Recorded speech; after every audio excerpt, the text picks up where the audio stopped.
Welcome to the world of Rex. It's Marvel Rex here. We're going to be diving into the weekly energies for the week of May 20th to May 26th of 2024 from a largely astrological perspective. Before we dive into a really lovely week, in my opinion, you can always support me as a content creator by sharing, rating, subscribing to the podcast. I may sing to you at some points. For doing so, you can book a reading with me. The link is in the show notes and check me out on social medias. And you can always Venmo me a cup of coffee if you love the podcast or if it helps you in your daily life. That is at Marvel-Rex, Marval-Rex. Now let's dive into the week ahead. We have a largely supportive week. I love to be able to tell you all that. It looks great. I titled it Lady Luck, so we've got some lucky stuff happening, and it does have quite a Venusian or deeply archetypally feminine quality to the luck that's coming in, very abundant and open. And there is a full moon in Sagittarius coming in right at the end of the week, Thursday to be precise. We'll talk more about it once we get there. But just know that we are building to a full moon in Sagittarius. So the feelings are definitely ramping up as we open the week. We are coming to some sort of culmination. It is not as intense of a culmination as eclipses or even that Scorpio full moon we had a month prior. This is a lighter sense of culmination or fullness. Oh, I love May. I love May because it's just a little bit more chill, which is exactly what Taurus wants, although we are really entering Gemini season. We are in Gemini season this week. So let's start with the top of the week. On Monday, we have the sun at 0 degrees of Gemini. This comes in early morning PST. And we then enter into Gemini season when the sun enters Gemini. What does this mean? Well, it happens every year right around the end of May. This is not a unusual thing. The sun moves into Gemini. All the Gemini suns have their birthdays. Happy birthday. The sign of the twins. This is one of the dual-bodied signs in astrology, which means that there can be kind of two sort of impulses happening in a singular person. The other dual-bodied sign is Pisces, a really classic one. So there's this feeling of the twins with Gemini. One twin has an idea, the other twin might have another idea. When you meet Gemini suns or Gemini risings, they often have either a very strong secret side or they have two sort of impulses that are happening that can feel in conflict. That's part of the archetype of Gemini and Gemini season. With Gemini season, especially since Jupiter is going to be really active as he enters Gemini on May 25th, Gemini season is going to be on steroids, and the archetype of Gemini will be on steroids. What does that mean? For all of us collectively, there will be a sense of, wow, there are two or more things happening simultaneously that are overwhelming or in conflict with one another. There can be a strong desire to travel, to move, to flitter here nor there. Like Gemini is very non-committal. It likes to taste, it likes to learn. It is the jack of all trades, master of none. So all of us are going to feel maybe a little bit all over the place, or like, I want to really do this thing, but this other thing's happening at the same time. I wish I could create a body double. That's very, I mean, I think Geminis in general feel that. They're like, I wish I could like break myself in half so that I could go travel the world and also be like a private investigator. Like they're always trying to, you could technically do those together, but Gemini likes to sort of do all the things and wishes that it could really be in multiple places at once. That energy will affect all of us for a month starting on Monday. So we're all being initiated into a period where it's going to get busier. Gemini season is always very talky. For Cancer risings, it's technically your 12th house moment, so it can be a little quieter for Cancers. But for the rest of the signs, it's still a lot of DMing, a lot of texting, a lot of emails. Again, short distance travel falls under Gemini, so it can be a lot of traveling and like literal movement. It's usually mentally an overwhelming time. Now, I hesitate to say that on Monday because, again, when we look at the chart, most of the planets are in Taurus. We've got a lot of personal planets in Taurus. So we've got Mercury, Uranus, Venus, and Jupiter and Taurus. So there's still a lot of fixed Earth grounding down the twins that are going in opposite directions. They're twins with wings, you know? I mean, look, the ruler of Gemini is Mercury, and Mercury is Hermes, has winged feet and flies around. So all of us are going to want to fly around somewhere. With Gemini, it's like you're trying to fly in two directions at once. So it's a little tense. But again, we're cruising into a Gemini season that's still quite grounded. Now, what I love about this entrance into Gemini is that Gemini and Aries get along really well. Aries is like, here I am, and Gemini says, I want to know things so that I can further my own sense of self. And so both of them are still quite intrapersonal. So they're very focused, self-focused. And Gemini is just like, I'm voraciously learning and trying all these new things to figure out who I am. And Aries is like, cool, let's learn all those things. Let's go for it. Both of these signs don't have a ton of follow through, so we have to be mindful of that. But it's okay. I always look at Gemini season as a time of experimentation. And May, particularly May 8th to the end of this week, offered a lot of information about how to stabilize and what is emerging that's long term. And so now we're sort of playing within some of the revelations and hopefully abundance that came through on that Taurus new moon on May 8th. Like, I'm really hoping a lot of you listening are like, yes, I saw some things between May 8th and now that are giving me some hope and stability in times of change. And now I have a little bit more curiosity. And that, my friends, ooh, that's the most Gemini word is curiosity. I have more curiosity about trying these new things or going in this different weird direction, right? So this feels really good as long as you're open to trying new things. Uranus wants that definitely, as we talked about last week. So curiosity will not kill the cat this week or this month. It will help us navigate the Gemini energy. The one thing I will say is the moment that you find something that's interesting, what does it feel like to linger a little longer? Because the danger of the shadow of Gemini is I started 18 projects and I didn't finish any of them. You know, I work with a lot of clients who have Chiron and Gemini, and if it's really intensely aspected, they get like 6 or 8 degrees. They have like 5 master's degrees and they keep going back to school. I'm like, are you going to do anything with the degrees? That's what I try to help them do. There's no judgment there, but it's like we have to work. We have to linger a little longer. We have to commit, but not necessarily this month, but we just don't want to over commit to a bunch of projects that we can't finish. That's the danger here. All right. And again, when we get to Cancer and Leo season, things will start to settle out a little bit. Although we are dealing with Jupiter and Gemini for an entire year. So we're going to talk about that. I feel very Gemini talking in this episode. I'm like, ooh, I'm all over the place. Okay, so what is going on? Big notes this week. Lady Luck.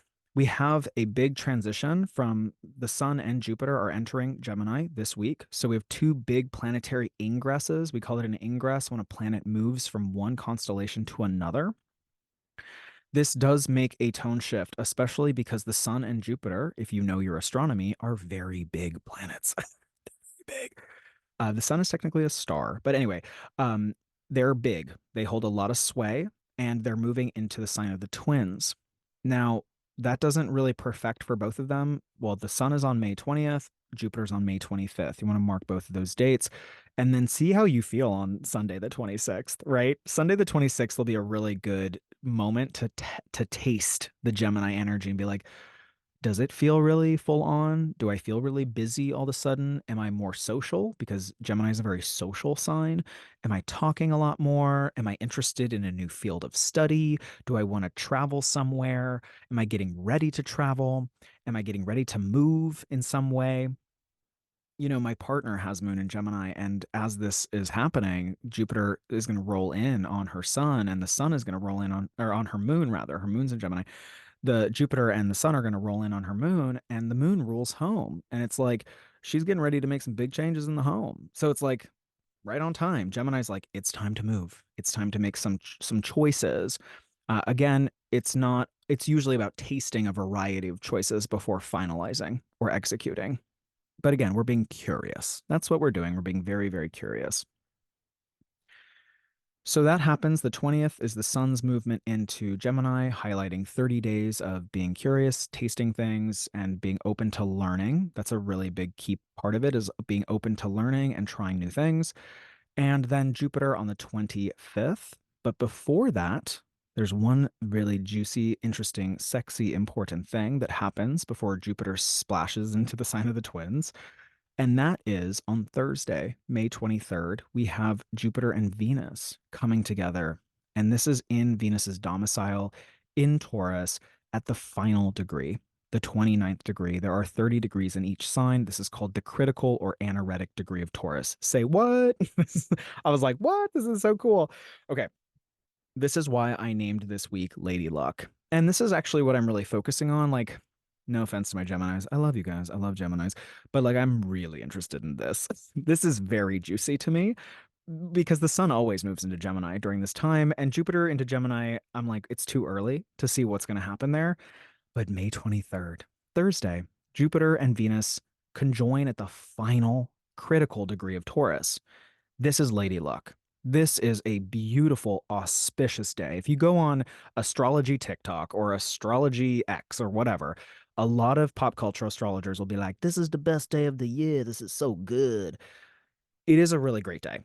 And the fact that the moon is at 0 degrees of Sagittarius, getting ready to have a full moon, like just within that day, is extremely auspicious. This is like we're layering the cake of good luck here, layer after layer. So Jupiter, Venus coming together in her domicile, Venus's domicile, which means she's real comfy at home. Okay, while there is a Jupiter ruled full moon because Sagittarius is ruled by Jupiter. Jupiter is with Venus in her domicile, and the full moon is there. Bam, bam, bam. Everybody's talking to each other. A great analogy that just pops into my mind when we think of Venus and her mansion. We've talked about her black mold problem with Pluto. This is totally different. This is like a really sexy handyman in the form of Jupiter comes to Venus's mansion and is like, "Hey, baby, I fixed up the whole mansion." And she's like, "Oh, you did for me?" And he's like, "Yeah, I got it. You're fixed. The mansion, it's even better. I made a renovation. It's even bigger." And she's like, "The house is bigger." And they have a whole sleepover. While the full moon in Sagittarius happens, there's other people that come to the party, and also it's like a group sleepover. We can go anywhere in our minds with it. It is a lusty Taurus energy here, but basically, there's a big happy sleepover that happens at Venus's mansion, and she is stoked. She's feeling real good. Jupiter is rubbing her feet. Good things are happening. So, what does that mean for us moving out of the allegory, this really sexy sleepover allegory? Well, a lot of us can see big payoffs that have been building since eclipse season where we're like, wow, oh my gosh, there's actual stability here. There's actual financial security. There's a big win.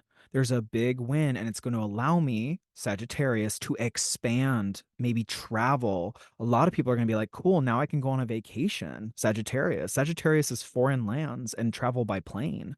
So it's like, now I can get on a plane. Bye. Having a great time. And Gemini season's like, go on a plane, get out of here, like have a great time. Or some people are finishing a degree. This is very literal because Sagittarius rules higher education and universities. So some people are graduating, graduation day. This can be graduation day on a very literal level, like a higher education graduation, or you're graduating from some, you know, milestone, any milestone. It could be in a relationship that you're graduating. You're like, wow, we got over that big conflict that we've been having all throughout eclipse season and even into Taurus season. Now we've graduated. Now we feel more free, Sagittarius. Sagittarius is like, I want to feel free. I want to feel like the expanse is open and we can go explore together. And Taurus here, this Jupiter Venus conjunction in Taurus, actually, I think they're in a beautiful sextile to Neptune at the anaretic degree. Yeah, they are. It's like the financial security, the stability, there's stability here in the fantasy of it, Neptune. Like the fantasy might be real, and all of a sudden we are free to explore it. So that's the whole synthesis of all those energies. There's a lot of planets working together. Some of them are in what's called an inconjunct, so there could be some feeling like it's very fated, fated, or mystical. Like our brains can't quite comprehend the magic of this full moon in Sagittarius, but this is actually like so lovely in comparison to that Scorpio full moon. So for some of you who are like bracing yourself because of the last full moon in Scorpio, which was dank, it was a dank full moon. I did not like it. Not dank in a good way. It was like dank, like that corner didn't get cleaned up for a long time. And now we have to go sit in it. This full moon is very opposite, very different, much more buoyant, much more celebratory. So I think a lot of people are going to be discovering a sense of freedom that is sustainable and was built on a vision or a fantasy. And sometimes fantasies come true, and this is what this looks like to me for a lot of people. This will be particularly apparent and poignant for my Tauruses and Sagittariuses, even Geminis to a degree. And I would even say Scorpios may be feeling, although could be more of a win for Scorpio partners, but still, these signs are being really positively impacted. I think Pisces are going to really love this too. Like I think about my Pisces, and it's like this is a win for the Pisces. They're also ruled by Jupiter traditionally. So that's kind of lovely. Also Libras. I think Libras need a win right now because it's been a really hard year for Libras with the South Node there. So all those signs are going to be really feeling it. I think Tauruses and Taurus risings are going to feel it the most. And then, of course, Sagittarius, because it's a full moon in your sign. I wrote here to just continue on. We're going to be emotionally focused with the moon in Sagittarius on a bigger picture, on expansion, seeking the truth, but in a sustainable and earthy way. So I said like dollar signs can come in here for your expansion. Creature comforts can come in while you're taking a big leap into the unknown. This is a wonderful full moon to like just sit and bask in your artistry. If you're a storyteller, if you're a journalist, if you're an educator, if you're a teacher, right, of any kind, an expert in anything, can you bask in the successes that you've had and where you're headed and really put yourself out there at this time? If you have humanitarian concerns, this can be a really big moment of win for that. The moon usually symbolizes the people, the collective body of people. And so I could see a lot of people getting a big win or the people having a win right now. And in Sagittarius, it often has to do with activism or humanitarian concerns of some kind. So we can really see that come in a beautiful way. Again, Venus conjoining Jupiter just adds this, like, it not even adds, it like dunks the whole full moon in good luck, love, harmony, happiness. Often with this, you don't have to strive or struggle or work really hard for the happiness. It just comes in. You get the benefits of good karma, especially for any of you. I think of the Tauruses a lot because y'all are the sign associated with integrity. I think for the Tauruses especially, this is a moment where you're like, wow, the good karma came in. Like I've been working really hard behind the scenes and I haven't been gloating and I haven't been burning bridges down. I've been controlling myself. And this full moon in Sag says, here's a beautiful thing for you. And that can be all of us, I think particularly Tauruses and Sagittariuses at this time. This is also a moment to be social. Gemini and Sagittarius are both very social signs, and this is a great time to be friendly. You're going to be, I mean, all of us may feel more attracted to each other, which I certainly hope so because humanity needs some cohesion right now. So it's ideally a time to be out and about, engaging with all the people. You can just talk to all the people and expose yourself honestly, especially after eclipse season. Like, what do you want to tell people about yourself? There's more lubrication in the sky because Venus, who is the goddess of lubrication, keeping things nice and lubed up, Jupiter's there basically like creating an amazing sleepover. He's like, yes, let's lube it all up. So, to move out of that metaphor, to get myself out of this tricky metaphor, on the pod, just know that social lubrication is really viable here. You being honest and authentic and having people be way more open to it and way more like rose-colored glasses at this time. Relationships of all kinds are majorly focused under this conjunction. So physical beauty, inner beauty, and social settings all go together. And again, if you like to talk about anything philosophical, because Sagittarius is quite big picture or very interested in news or philosophy or having deep intellectual conversations, getting into the nitty gritty, being an expert in something, this is wonderful to have like a deep conversation. But again, more philosophical, less emotional with Sagittarius. There's also a great full moon to accept financial offers. Like I'm like, Venus isn't retrograde, Mercury's not retrograde. We are out of eclipse season. Wonderful to increase your wealth, turn investments into profit, especially with art, jewelry, and luxury items, because that's Taurus. Very lucky transit and often unexpected windfalls for people at this time. Now, I want to be clear because this is what I do on the pod. I always have to give a caveat, which is if you have any natal malefics at 29 degrees of the fixed signs, what does that mean for you who are listening and like, what the heck did he just say? If you look at your chart, and if you don't know how to do that, you can book a reading with me and we can look at it together. But if you look at your chart and see that you have any planets that are either Mars, Saturn, Pluto, even Neptune or Uranus at 29 degrees of the fixed signs, which are Taurus, Scorpio, Leo, and Aquarius, this can potentially be challenging.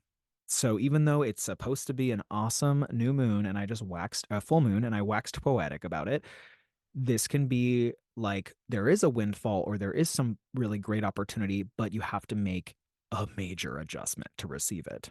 So just look and see, do I have Mars at 29 of Aquarius? Do I have Mars at 29 of Leo? Again, a professional astrologer can tell you how to really navigate the energy in a very constructive way. But just know that that degree point is going to be very impacted by Jupiter and Venus, and it can sometimes create power struggles or intensity.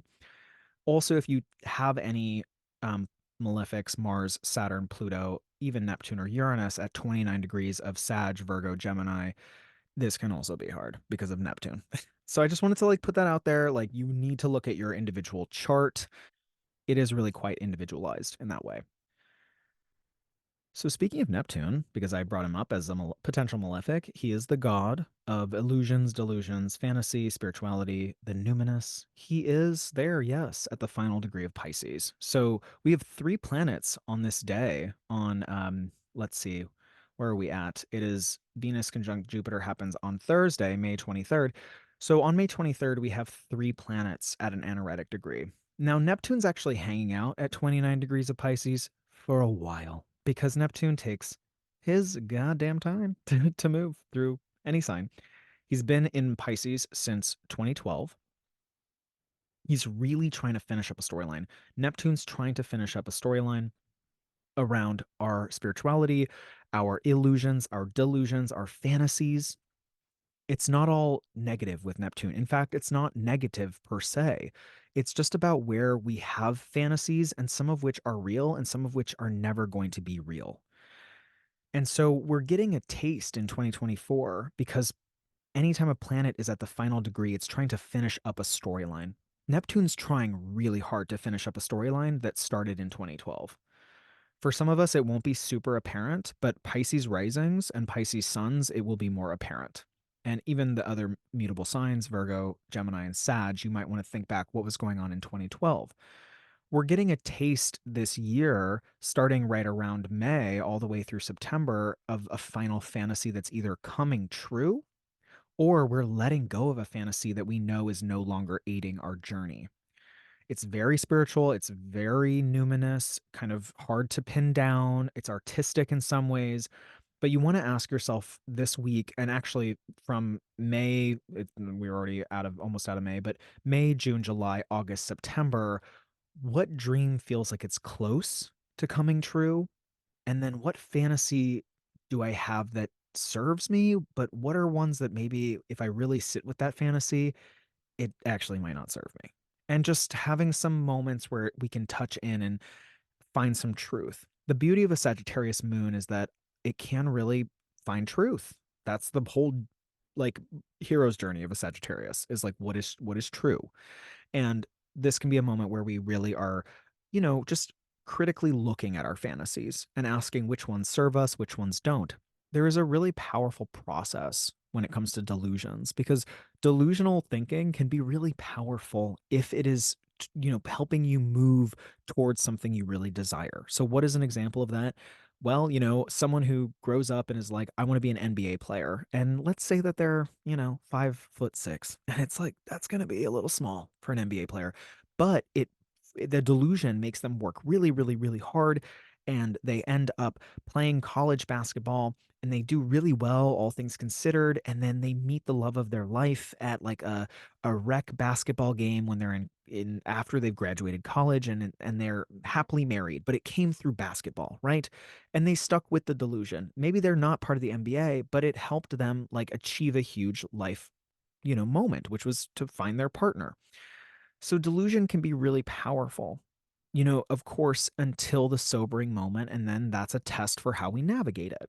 So, all of us in 2024 into 2025, when Neptune leaves Pisces for good in our lifetimes, we will all ask ourselves, what fantasy are we taking with us into 2025 that feels like it's actually coming true? And there will be, for a lot of people, fantasies that come true.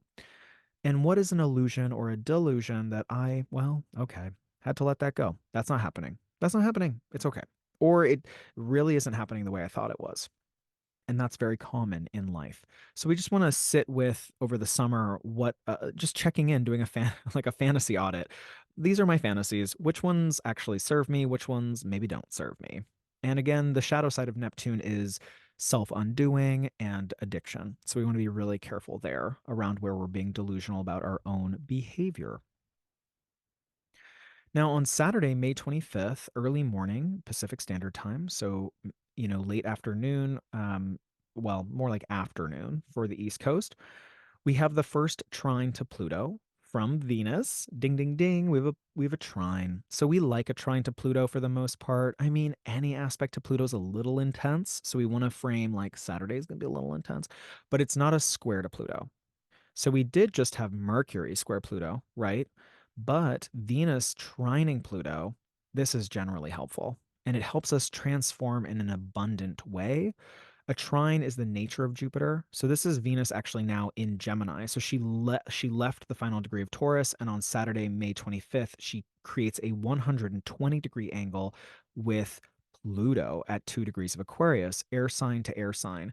This is talky, talky, talky. This is going to be mark my words, such a busy Gemini season. This Gemini season is going to be on steroids. Like, get ready. Everyone's going to be like talky, talky, talky to the point where they can't talk anymore. I hope myself included, because sometimes I get tired of talking. Okay. But transformation is on its way and without much effort. That's the nature of a trine. The trine is the nature of Jupiter. Jupiter says we're expanding, and with Venus and Pluto, it's like powerful associations that allow us to expand, usually through communications, writing, learning, technology, very much. Social media is ruled by these two signs. The internet is ruled by these two signs. So here are some things that can happen starting on the 25th. Empowered learning through groups, money from groups, joining groups that up our ranks, intensity in friendships, but in a juicy, not so much scary way. Can be a little scary, but it's like, ooh, that's exciting. This same exact day, Jupiter enters Gemini. So it's like he's following Venus in. He's like, hey, I want to have a sleepover again. She's like, well, I'm hanging out with Pluto. He's a bad boy and I like it. So they're having a really good time. Everyone's having a great time and it's very talky talky. And really, the emphasis here on a collective level, I'm just like, wow, on a collective level, AI, technology in general, cryptocurrency, anything to do with tech and social media is transforming at this time, but in a way that's bigger. We're going bigger. Okay. Jupiter's like, we're diving into a tech utopia, dystopia. I don't know. We don't know. But we're diving into a tech heavy cycle. And this is the prelude to Uranus and Saturn moving in to fire and earth air signs, as well as Pluto being solidly in Aquarius in 2025. So there's multiple ingresses of planets over the next year and a half that move into essentially just fire and air. And fire and air, they work together elementally, right? We need oxygen for flame to exist. So air basically fuels fire. And when we have this on a collective level, it's basically like technology is going to go on steroids. Neptune's going to enter Aries. I think I mentioned that. Sorry, Saturn enters Aries, but also Neptune enters Aries. So we have multiple planets moving in to all the outer planets are going to be in fire and air signs. When outer planets move into fire and air signs, the collective turns its mind towards really revolutionary technologies and revolutionary social medias, cryptocurrency, etc. Basically, we're moving into a brave new world. It's gonna be really intense, and I'm not a psychic, so I don't know what it's gonna look like, but it'll be really radical. So yeah, the biggest thing I would say is to just watch the news around technology and social media. In our own private lives, Gemini does archetypally rule our siblings. So sibling storylines can come into the picture in a very big way. And also, anything to do with, again, short distance travel, how we're expanding through our communications, any kind of podcaster or writer or journalist. This is all Jupiter in Gemini, making the communication bigger. So any kind of publishing that you do or putting yourself out there with your voice or, TikTok presence, etc., all the social media people, this is very viral energy with Jupiter and Gemini. Again, it really depends on where Gemini falls in your chart, and I can do a reading and tell you where you're getting a year-long love up because Jupiter spends 1 year in a sign. So from May now until May of 2025, give or take, Jupiter is in Gemini, loving up that part and healing the Gemini part of your chart. But it's going to make for a year of busy, busy, busy, talky, talky, talky. People are going to be really having a lot to say. And again, technology is going to be put on steroids. So we'll see that happen. On the same day, wow, May 25th, really big day. I just think that everyone should be taking notes, like what's going on in my life on May 25th. Mars, Mars is like, what about me? He triggers the solar eclipse, which is the same degree point of the sun's exaltation, according to Hellenistic traditions. So Mars does just like pop the eclipse balloon. He kind of did it last week with he talked to the North Node, but this time he actually lands on the exact degree of the April 8th eclipse. Mars, oof, in Aries, is an inflammatory, ultra inflammatory energy. When he activates a degree point, which was a huge total solar eclipse in the US, we want to see what's happening in the US news. There will be some inflammatory news coming in about the US, potentially maybe the cities or the landscapes with which the solar eclipse had the path of totality. So we might want to pay attention to that, but also the US in general can be going through big inflammatory transitions at this time. For us as individuals, you want to be thinking about what happened for you right around April 8th, give or take 2 weeks, and what's coming up on May 25th, May 26th, even maybe the 24th as he's gearing up to pop that balloon. We just want to see what action we still need to take or what big actions are happening. Even external events can come in with Mars and trigger something and just be like, oh, with it being a solar eclipse point and the sun's exaltation, it's going to be noticeable and fated, Fated. So just take note what's going on May 25th because there's a lot of action in the sky. Again, because Jupiter and Venus tone the entire week, I wouldn't worry too much about it being really, really hard. I look at this week and I go, you know what? I think that there's wins across the board for most people. There will be at least one win, I think, for most folks, where they're like, wow, that really turned out. Thank God. Like that worked out. It feels stable. Or here's like we're going to buy ourselves some time because we have stability for this amount of time. It might not be stability forever, but there's some stability present here. And we're working with what we got and it feels like a win. So Lady Luck is definitely in the sky this week. And I would also just mark May 25th as a time to pay attention because the sky above is extremely active, which translates to below here on Earth.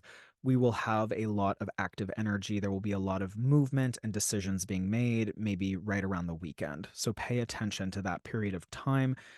I would say bask in the juiciness of this week and the luxuriating that Taurus is so good at, even though we're in Gemini season. Like, treat yourself like a king or a queen or a queen, Queen, whatever kind of royalty you are. It's nice to like luxuriate a little bit as Jupiter and Venus kiss, have a sleepover, or like have a sleepover if you want to have one with somebody that you like or many people that you like. That's a beautiful thing to do this week. Take very good care of yourselves. And then know that Gemini season moving forward will be really busy. Definitely. It's going to get really, really busy as we head into the new moon in Gemini in 2 weeks. So, really great week to feel where you're having some wins and successes take good care, maybe do something that's extra TLC, tender loving care for yourself and maybe for your sleepover crew. And then we'll get into lots of talkie as Gemini season waxes. All right. I love each and every one of you. Thank you for being on this wild Gemini ride with me this week. I will talk to you next week at the World of Rex. If you need one-on-one help, you can always check the link in the show notes and work with me one-on-one. I'm here for you to set you up for success. I love each and every one of you, and I'll catch you next week.